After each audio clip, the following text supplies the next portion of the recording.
Welcome, my niglet. Welcome, my niggas and niggas. Welcome back to Splash Cam. This is episode 2. I probably should have banged out this motherfucker out. I'm sorry on the lag, guys. Shit been kind of. Shit actually not been kinda. Shit been hectic, nigga. We've been on the road constantly. We just came from Seattle. Then we went to LA. And shit, we finna go to LA again. Niggas got, like, constant work, nigga. Like, we do not be sitting still. A nigga be barely having time to get sleep, nigga. Like, shit be crazy, but this week I got 1, 2, 3, 4, another 5 piece. I think I had 5 or 6 last time. Another 5 piece, and yeah, we just gonna get into it. I think I got this question. This is from Young Abby.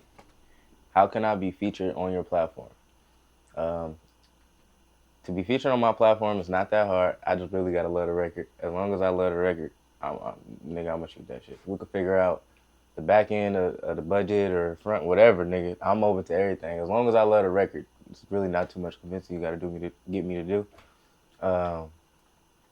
I really say start shooting me DMs. A lot of people have been submitting their music, but I think a straight DM with the link, yeah. Right now, at this phase of life I'm in right now, maybe that might not be forever, but as of right now, nigga, shoot me a DM. I'll fuck with your shit. We're gonna line some shit up. I'm also open to splits. I'm open to all that. Like, nigga, let's work. Please.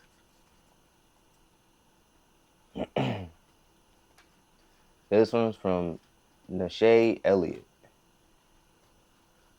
What's your story? What inspired you to do what you're doing now? Do you think you're on the right path? Do you think you're on the path to where you thought you'd be or wanted, or did it deter? Deter? What? Deter. One of the two. Man, my story. So I was playing football in 2019. I was at Sac City College, and like through that little period of playing football, like shit was just kind of tough at home. My mom had just had a baby, so life was just kind of, you feel me? It was just rough for real. Man, shit was tough. But I had football to escape from that shit. So like during like the months of football, it was cool. Like I always knew for sure I had something to, you feel me, break off from my at home life. And then football ended, and was like, I don't know really what it was, bro. Like I just wanted to pick up a camera type shit. Like I just wanted to pick up a camera. I don't know, something just, nigga. I woke up one day and was just like, nigga, I want a camera. Which was like crazy because like a bunch of ideas came after that. Like shit started just flowing. Like at first I just picked it up just to like take pictures and shit, and like all my old like posts or just pictures. Like I was just highlighting like any and everything. Like I was at car shoots. I was going with my boy Ride Took It. He kind of introduced me to the like car scene and shit. And I was taking pictures and really just mobbing with that nigga. Like he was just an open book to a nigga. And after that, it kind of just inspired me to pick up like everything with a camera. Cause like after a while, I kind of just got bored with pictures. Like I felt like I couldn't really like explain what I was trying to get through as a message with my art. Like I felt like I had to get into videos. And the actually the nigga who sold me my camera, Enzo, he came over, downloaded Premiere Pro, After Effects, and Photoshop. I never picked up Photoshop in the time that I had the crack version, but I know it now. But in the time, I was like, nigga, this shit too. I'm already trying to figure out the other two. So he came over and installed it. And I remember he literally told me while we were sitting at the table, he was like, I hate doing this because every time I've done it for people, they don't utilize it. Like, they waste my time, basically. Like, you feel me? And I was like, damn. Back in my head, I'm like, nigga, I ain't finna, you feel me? I can't let this nigga think I'm just some lazy ass nigga who wasted his time, you feel me? That's just kind of where I was coming from. I was like, man, shit kind of on me now. He gave me the tools and the resources. So like after he downloaded all that, I remember like diving into all of the directors he told me about. Like he introduced me to Cole Bennett, White Trash Tyler, Colin Tilley. Man, there was a bunch of niggas that he just put me on. Omar Jones, and Like, him doing that allowed me to like really deep dive and like search through their catalog and see like what they've been working on for the past years of their career and like where they was trying to go. And I really fell in love with like Lyrical Lemonade and Cole Bennett. And when I discovered Lyrical Lemonade and Cole Bennett, that just kind of like, it changed my life. I remember waking up at around like 3 in the morning one morning. It was like, actually, I know the exact date, March 15th, like 3:26 a.m. I had just woke up out my sleep and I typed this long ass paragraph to my homie, to two of my homies. And I was like, if I get the response, if they tell me like this shit crazy, bro, I ain't tripping off that shit. If I get that, then I know it's a stupid, you feel me? And it's crazy because I got that from one of them. But the other one was like, hell yeah, like that's smart as hell. And it was just kind of like a breakdown of what I thought Splash Bakery could be. It was a platform, like a blog platform, and the YouTube platform, having a platform that could like help break artists. And I was already shooting videos and shit too prior to this. Like I had already shot a few music videos for my homies and kind of was just not really like into the scene, but just, you know, there like trying to establish myself. And after that, after like coming up with the idea of the platform, I still didn't start it though. Like still didn't shoot a bunch.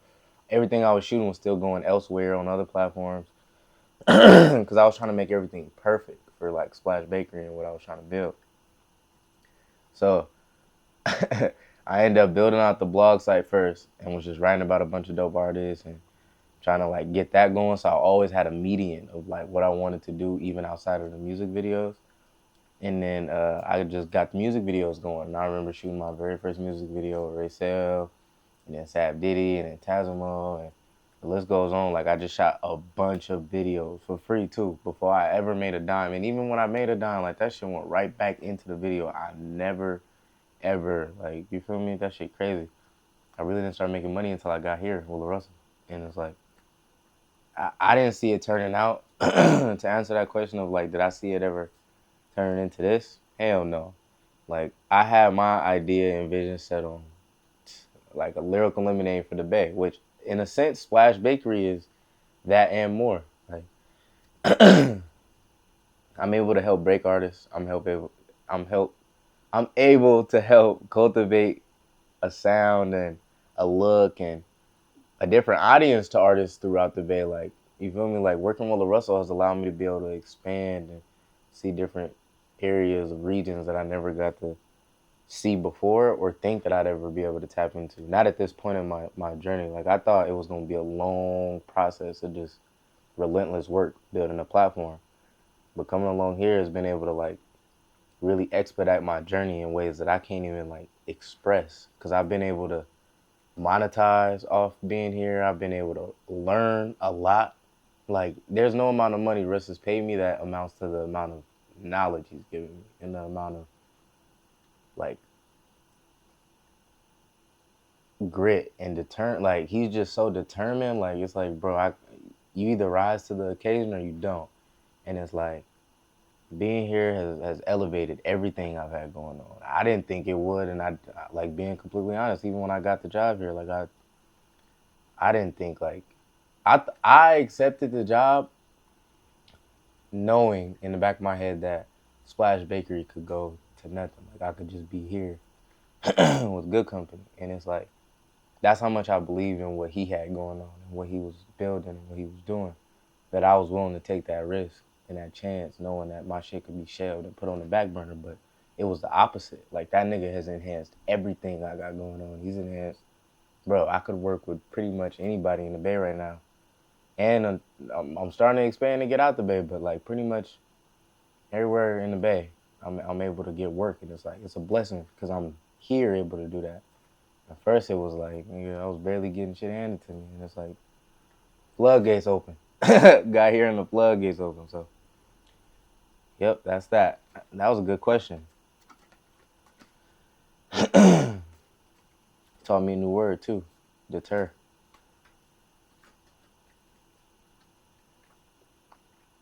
Are you open to brand collaborations Are you open to brand collaborations, product in exchange for commercial, or budget and product for commercial and design help?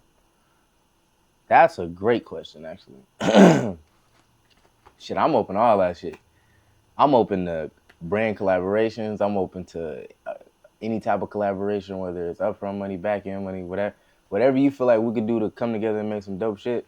I'm open to it. So if you got a clothing brand, a sneaker brand, a popcorn brand, anything, like any type of brand that you feel like, yeah, I got some shit, and you open to working, either hit the link in my bio and submit an offer, or submit a product offer, and I'm open to it. You can send. You ain't even got to be in Cali. You send me some shit. If I like your shit, your hoodies, hats, beanie, anything, shoes, anything you feel like I could bring to life, I'm open. We can make commercials. We can make product shots. Any type of collab. I'm open. Any brand.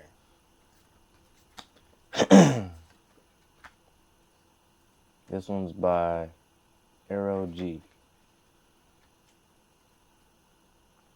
What was the first moment that made you fall in love with document?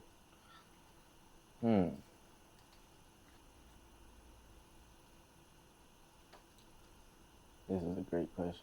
Because I still have imposter syndrome. I still be feeling like I don't deserve to be where I'm at. And like, I have a hard time accepting my role here. Like, working with Russell and just accepting like everything I've been given. I don't know why I do it. It's weird, bro. But I feel like my first moment to fall in love with this shit was